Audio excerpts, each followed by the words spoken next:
Let's take a look and see how you're doing with these. So the first one here, 4 square yards going into square feet. We start out with our 4 square yards over 1. We're getting rid of square yards. The square yards are going to go on bottom, and we're converting to the square feet. Now we know there are 3 feet in a yard, but these are square feet and square yards. So we have to square it. 3 squared is 9. There are 9 square feet in 1 square yard. So the square yards cancel out. 4 times 9 square feet is 36 square feet.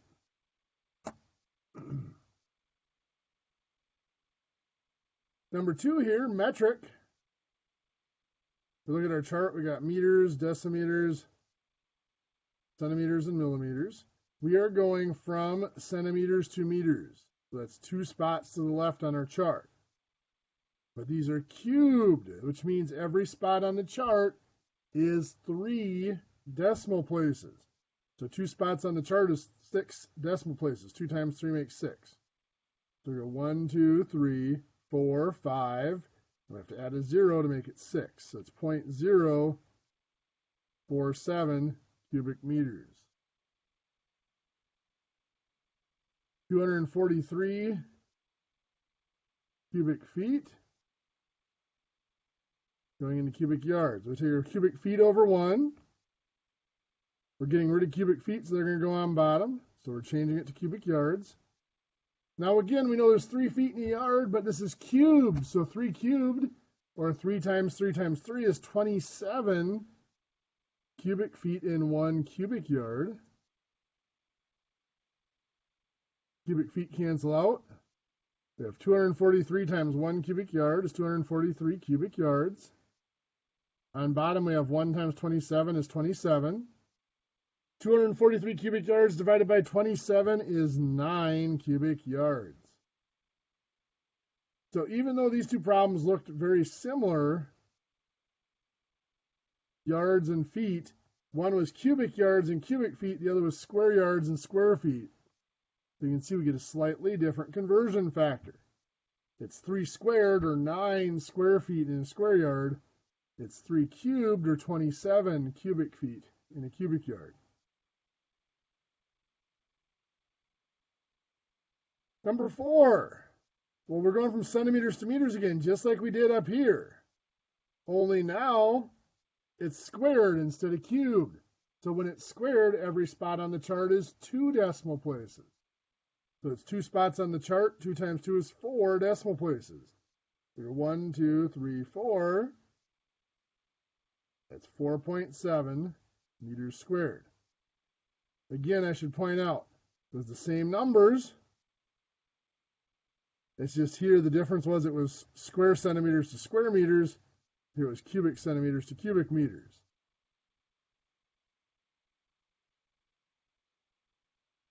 Six square feet into square inches. So 6 square feet, we'll put it over 1.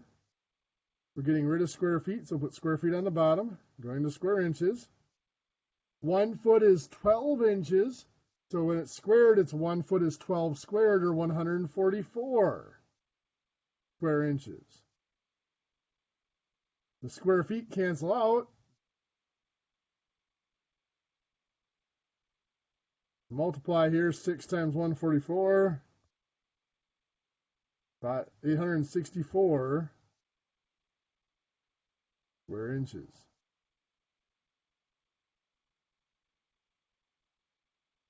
Now this next problem looks like it's the same problem, but it's not. It's not 6 square feet, it's 6 cubic feet. We're going to put cubic feet on bottom so they cancel out. 1 foot is 12 inches still. 1 cubic foot is 12 cubed, or 12 times 12 times 12 is 1,728 cubic inches. Cubic feet cancel out. 6 times 1728 is 10,368 cubic inches. So again, very important to note, these looked very similar. This started out as 6, and a unit that has to do with feet, but this was 6 square feet. This was 6 cubic feet. So you can see the conversion came out to be very different. The conversion factor here, because it was square feet and square inches, was 12 squared, or 144 square inches in a square foot. Here, because it was cubic feet and cubic inches, it was 12 cubed, or 1,728 cubic inches in a cubic foot. So the moral of the story, like we said yesterday, and I can't repeat this enough, be very careful with the units. There will be a quiz coming up, actually today. I believe it's quiz 7. It is due at noon tomorrow. What was that, October 9th? On that quiz, there are units. Some of them are cubed, some of them are squared, some of them are regular linear units. Make sure you are paying attention or you'll get them wrong. I would say at least half of the mistakes on that quiz are because people don't read the powers on their units. Be careful with that. Okay, so what we're going to talk about today, we're going to talk about volume and capacity.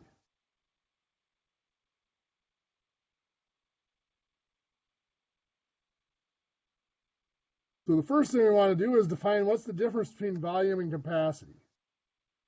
Well, volume is a product of length units.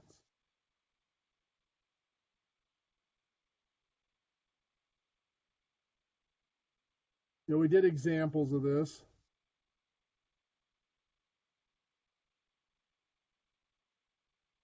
Where we had a box that might be 15 inches by 12 inches by 10 inches. And of course, we're to find a base.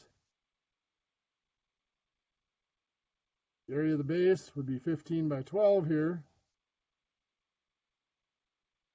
or 180 square inches.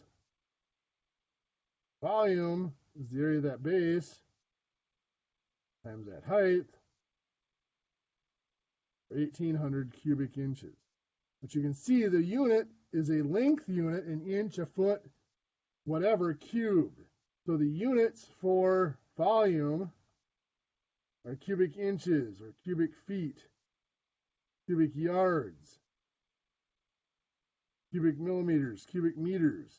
Any length unit can be turned into a volume unit. Capacity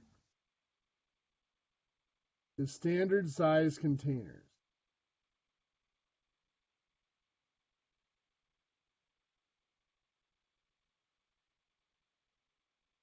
Now, as we've mentioned, the standard system that we use is an evolved unit. We had needs, we met those needs, and then later we adapted them to try to fit them together to make a measuring system. So that originally each unit of measure was designed for one specific need, and they weren't designed to work together. So they were adjusted later. Volumes and capacities are the same thing. They really describe the same thing, but the volume, to measure a capacity, you actually have to fill something up, either fit it into a container or fill it up with something and then dump whatever you filled it up into those containers and count how many of those containers it takes. Volume, you could just measure it up and not have to fill it with anything to figure out how much it holds. So it was just a matter of how it was measured, or the means of which we could go about measuring it that was different. We didn't want to fill something with water or sand and then measure how much sand or water it took. So we just took length measurements and figured out a volume from there. With that said, these units, like we mentioned before, were not designed to work together. There's very sloppy conversions from volume into capacity. So let's take a look at our capacity units. Let's start out with one of our larger units that we use. And that's a gallon. A gallon actually came from the size of a standard men's hat. Now, we're not talking about a cowboy hat. I'm talking about the standard European style derby or dress hat. That was a gallon. A gallon could be either dry or liquid measure. You'll hear me mention that term, dry measure, liquid measure. Liquid measure, of course, meant that it was for measuring fluids, water, alcohol, milk, vanilla, whatever, some sort of liquid fluid that we measure out. Dry measure, of course, meant a powder or something that was dry. Salt, sugar, grain, those were all dry measurements. And a gallon could be used for either of those. Now, we're not talking about, like I said, a cowboy hat was a little bit larger. You may have heard the term a 10-gallon hat. Well, a cowboy hat does not hold 10 gallons. It was actually a sarcastic term made to mock. When people first started wearing cowboy hats, everybody thought it was funny. They mocked them. They said, oh, look, there's a 10-gallon hat there. It's that sarcastic phrase of mocking the person for wearing the big cowboy hat. So smaller than a gallon, I'll just use the abbreviation. We have quarts. There are 4 quarts in a gallon. The word quart actually is shortened from the phrase quarter gallon. So the quart actually was derived from the gallon. It was designed to work with the gallon. It's 1/4 of a gallon. Now, those sizes had to be adjusted later to make it fit with these other units that did not start out working with the gallons or the quarts. 1 quart, the next smaller unit is pints. 1 quart is 2 pints. A pint was a standard size container, jar. It could be used for serving beverages. You hear of a pint of beer or pint of ale. Or it was also used for preserving food. You had these jars to store them. A pint was for liquid measure, beverages or food preservation. Usually there was water in with whatever vegetables or fruit you were preserving to help with that preserving process, to keep the air off of it. Either way, it was some form of liquid or juice that was being stored in it. There were not 2 pints in a quart. The size of the quart was actually adjusted to be a little bit larger so that we could fit 2 pints into it. So the modern gallon that we have now is actually quite a bit bigger than what the traditional gallon was. Smaller than a pint. We have a cup. A pint contains 2 cups. A cup was dry measure. It was actually a baker's unit. For sugar or salt, it was what if you had your cupped hand like this, it was what you could heap in a big pile on it. I have a good friend of mine that's a caterer who does a lot of baking for their catering. That's how they measure their salt and sugar and stuff when they put it in, if it asks for a cup. And I've double-checked them with a measuring cup, and it's dead on almost every time. Well, smaller than a cup, we have a fluid ounce.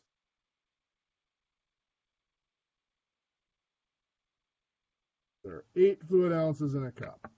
Now, a fluid ounce is the one unit that actually was designed to interact with our other types of measurements, with our weight measurements. It is the size of 1 ounce of water.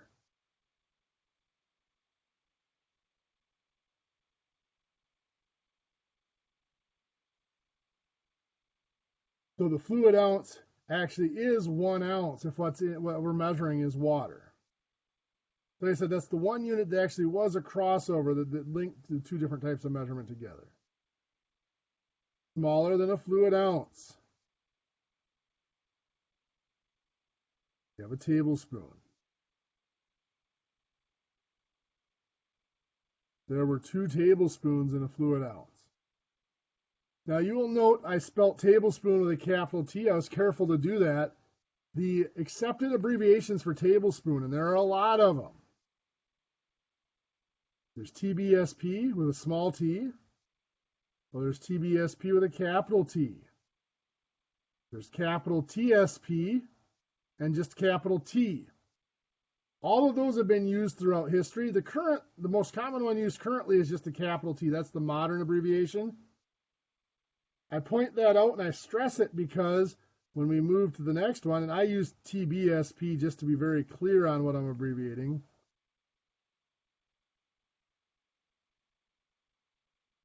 There are 3 teaspoons in a tablespoon. The abbreviations for teaspoon are either just a small t or a small TSP. So you can see the opportunity for confusion between those two. Trust me, if you're making a batch of chocolate chip cookies and the recipe calls for 2 teaspoons of salt and you mix up and put 2 tablespoons of salt in there, obviously I've not thrown away much cookie dough in my life, but there is not any amount of milk that's going to make those cookies go down. So be careful with those abbreviations. Now that's all that we're going to use in this class, but there are smaller units that I want to bring up. But you don't have to write these down. Smaller than a teaspoon. There are 8 dashes in a teaspoon. Now I should mention, tablespoon and teaspoon. A teaspoon was a little bit smaller than what our standard eating utensil is. It was for scooping up sugar, putting in tea. It was believed to be the amount of sugar that you should put in tea was in that little spoon. Like I said, smaller than what our standard eating utensil is of a spoon. A tablespoon was actually bigger than what we use. It was, the fork was the main utensil used. The spoon was for like soups and stuff like that. So it was a little bit bigger than what we usually have for our standard eating utensils. Deeper as well. It was for scooping out liquids. A dash came from or salt and pepper shakers. Well, they had big spice shakers that were like that. So a dash, you would take that shaker, you'd tip it once, that's a dash. Just like giving that salt shaker a good shake. That's 1 dash. Well, 8 dashes made a tablespoon. Smaller than a dash was made up of 2 pinches. A pinch, you just reached into a spice or salt or sugar, put your fingers together, and what was between your fingers, that went into the recipe. That was a pinch. 1 pinch, and this one always grossed me out a little bit. There's 2 smidgens.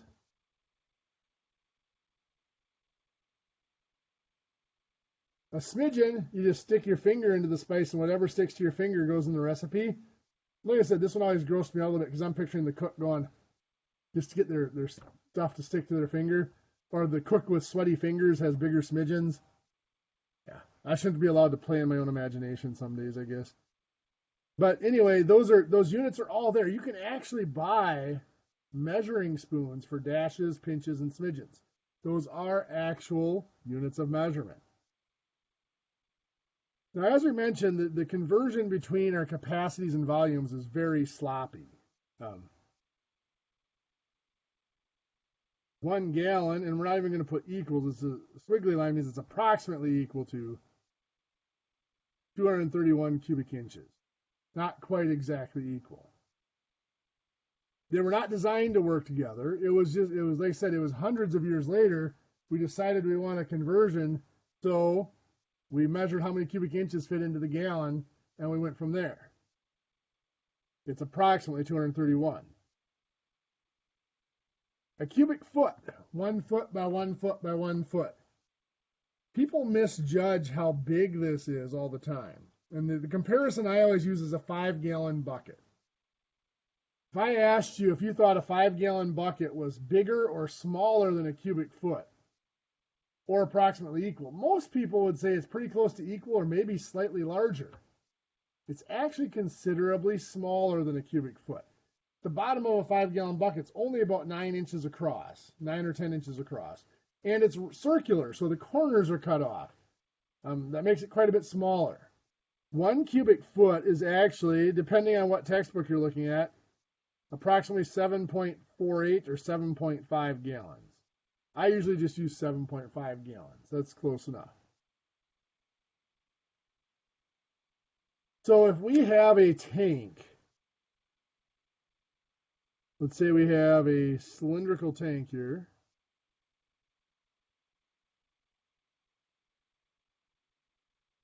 And let's say this is 4 feet across here and 8 feet in length. So to find how many gallons that takes, we start out with the volume. Of course, start with the volume, take the area of the base, which will be pi times 2 squared. This is a 4-foot diameter, which means it's a 2-foot radius.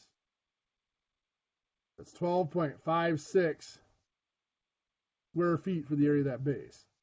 So the volume is the area of that base, 12.56 square feet, times that height of 8 feet. Giving us, what is that, 100.48 cubic feet? That's our volume. Now we have the tools, we can turn that volume into a capacity, into gallons. So I'll put cubic feet on bottom here, going into gallons. 1 cubic foot is approximately 7.5 gallons. So the cubic feet cancel out. We have 1,000, or 100.48, sorry, times 7.5 gives us 753.6 gallons.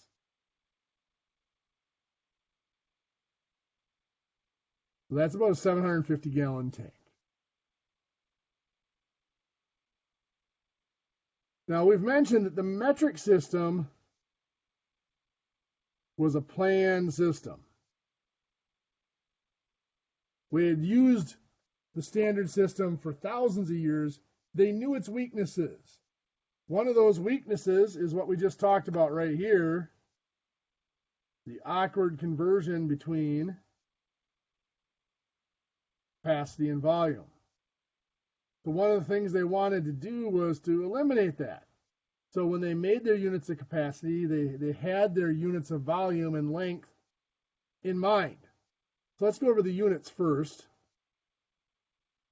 The main unit in the metric system for capacity is a liter. It's abbreviated with an L. Now, I was always taught it had to be abbreviated with a capital L. What I found is that that's not necessarily true. That's not really part of the system. That was just what my teachers wanted me to use, because an L, a small L and a 1 are very difficult to distinguish between. If you have this on a piece of paper, is that a 51 or is it 5 liters? Well, if I use a capital L, it's very obvious that that's 5 liters, not 51. In fact, on many of your older typewriters, there was no 1 key. You actually used the small L for a 1. So in many type fonts, a 1 and a small L are not distinguishable. There's no difference between them. But with modern type fonts now, there is, most type fonts have a difference to distinguish between a 1 and a small L. So we don't need to use a capital L anymore. I don't have fancy fonts with my handwriting though, so I'm going to use a capital L most of the time, just because that's what I'm used to. So anyway, smaller than a liter, we had the deciliter, which is a tenth of a liter, centiliter, which is a hundredth of a liter, and a milliliter, a thousandth of a liter. Then we skip down to a microliter, which was a millionth of a liter. Now again, in the medical fields, you might see that abbreviated MCL instead of MUL. That is still a microliter, a millionth of a liter. Getting larger, we had decaliter, hectoliter was 100 liters, and kiloliter was 1,000 liters. So the units that are really used here are the main unit, kilo, and milli. Obviously micro in the medical fields, for medications and for testing and stuff.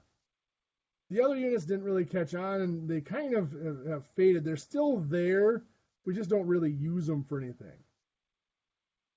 Deciliters do get used in the medical fields a little bit. If you have a blood glucose test or a cholesterol test, if you have your blood sugar checked and comes back at like a 94, that is 94 milligrams of blood glucose per deciliter of blood. So those are out of deciliter. Or the same with your cholesterol. If it's a 165 or whatever, that's 165 milligrams of cholesterol per deciliter of blood. That's the only place I've ever seen deciliters or anything other than those 3 main units used. In fact, the kiloliter isn't used very much, because a kiloliter, 1,000 liters, is like 270 or 280 gallons. A little bit large for most of our standards. Now I mentioned there is a link here. When they created these units, the milliliter, they actually started with the milliliter and built up to the liter. 1 milliliter is 1 cubic centimeter of volume. So in other words, 1 centimeter by 1 centimeter by 1 centimeter.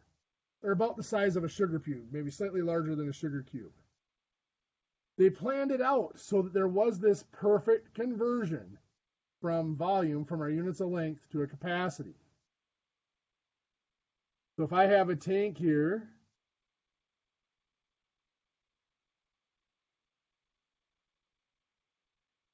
let's say this is 3 meters by 2 meters by 1.5 meters or 1.5 meters. Area of our base again will be 3 meters by 2 meters, 6 meters squared. Our volume will be 6 meters squared times 1.5 meters, or 9 meters cubed. If I want to turn that into a capacity, into liters, well, our equivalency is centimeters cubed, not meters cubed. So let's convert that. 9 meters cubed, centimeters cubed. Well, from meters to centimeters is 2 spots to the right on the chart. But since this is cubed, we have to go 3 for every spot on the chart. So 2 spots on the chart become 6 decimal places. Decimal point is here. We have to add zeros. 1, 2, 3, 4, 5, 6. That is 9 million cubic centimeters. Well, since a cubic centimeter is a milliliter, 9 million cubic centimeters is 9 million milliliters. Then I want to convert that to liters. Use a similar chart: liters, deciliters, centiliters, milliliters. To get from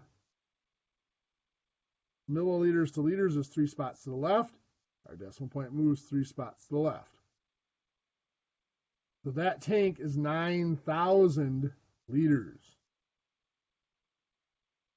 Now I mentioned the kiloliter being a little bit big. Like I said, it's like 270, 280 gallons. There were bigger units in our standard system that we just don't use much anymore, like a peck. 1 peck, you know the old nursery rhyme, Peter Piper picked a peck of pickled peppers?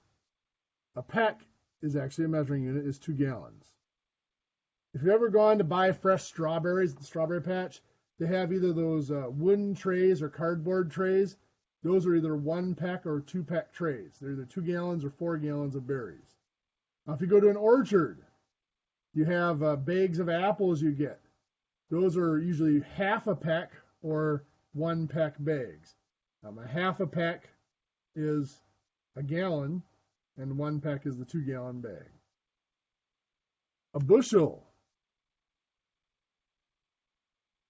Just blacking out on this one. I believe a bushel, if I remember right, is 8 gallons. I believe it's 4 packs. One that a lot of people miss is a barrel. If I say a barrel, a lot of people will jump in and say, well, that's 55 gallons. 55 gallons is actually a drum. A barrel is 31.5 gallons. This is your standard barrel of whiskey or barrel of beer or whatever.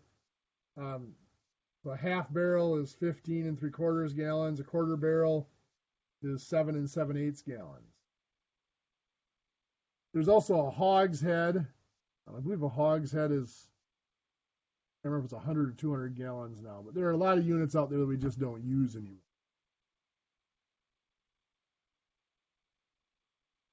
Going from one unit to the other, of course, going to have to happen. 1 gallon is either 3.79 or 3.785 liters.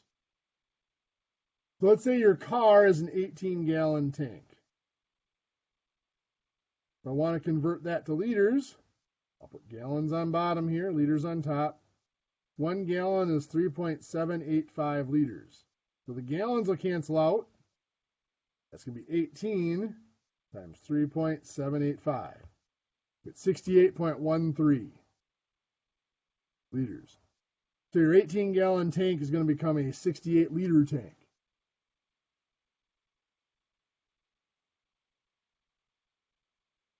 So with that, your homework is out of that packet yet that we got last week. Page 238, problems 43 through 50. Converting standard capacities. And page 265, 41 through 48, converting metric capacities. And don't forget, you got that quiz sitting out there that is due by noon tomorrow. That's a little bit longer quiz. Make sure you give yourself some time for that. Anybody have any questions? Okay, so we do have about 15 minutes left. I'll let you guys have that 15 minutes to get started on homework.